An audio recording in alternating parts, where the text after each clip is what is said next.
I'm Light. I have a question for you. What does make life worth living?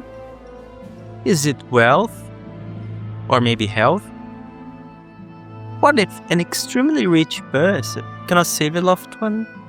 What if a perfectly healthy person doesn't have a copper to fill their belly?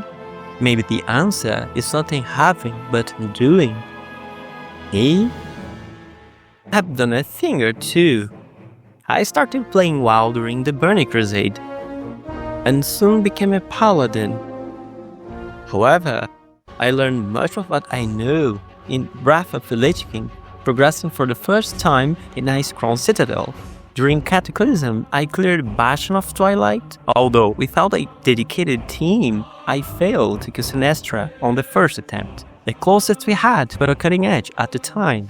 After Firelands, I was lucky enough to roll a 99 on the mount from the madness of Deathwing. Only in Mist of Pandaria did I learn to play Protection. I had nothing but desire to improve. No guild, no team, just the old add-on OQ and Discord's grandfather, TeamSpeak. I completed all the Gold Challenge Mode dungeons and cleared all the raids, achieving the first ahead of the curve in the game on defeating Garrosh Hellscream. In Warlords, I repeated the success in challenge modes.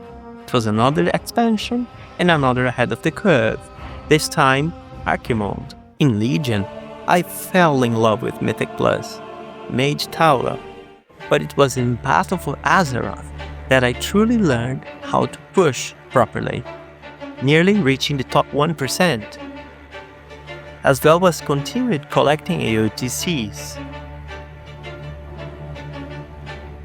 In Shadowlands, I tasted true mythic progression, reaching Sylvanas Ventrana and facing the wall for many nights. Even so, I reached the top 0.5% in 2 Mythic Plus seasons, repeating this again during 2 seasons in the War Within. Since then, being with the right people at the right time, I acquired my 5th cutting edge achievement, and another finish under the 1% in Mythic Plus is on its way. But does any of it make life worth living? Especially as countless players have been ahead of me? Beyond the clash of blades, beyond the final bowl, beyond the boss that falls and the chair that shakes the hall, there is a wider world still waiting. For Azeroth was not only built for victory alone, it was built for wonder.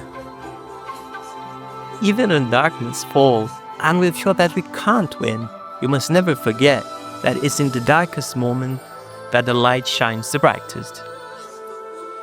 So that we must shield our eyes not to be blinded by the light and avoid turning to one another. This is in our very hands, in fact, within each of us.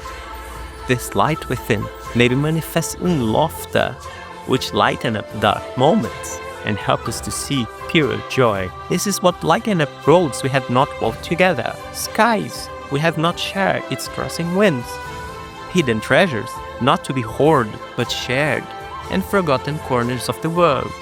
In all of them, being this light means more than being the number one. For me, this is what it truly means to be light. This is not a replacement for greatness.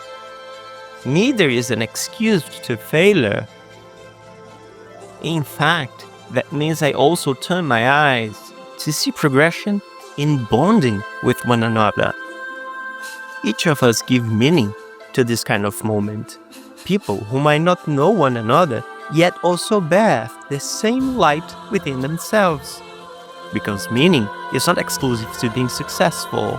For the light that illuminates our path and the bond we make during our adventures together as friends, during meaningful moments, are precisely when we feel life is worth living. Now, it seems we have the answer. You can do it with your sword, your staff, your mount, your wicked fishing hat. With your stories, your jokes, your voice, your dreams. For there is still so much to see, so much to feel, so much to build, and so much meaning to be found together in a world beyond the boss room. When in those moments, the core memories that can emerge from them truly desire to come to light as one.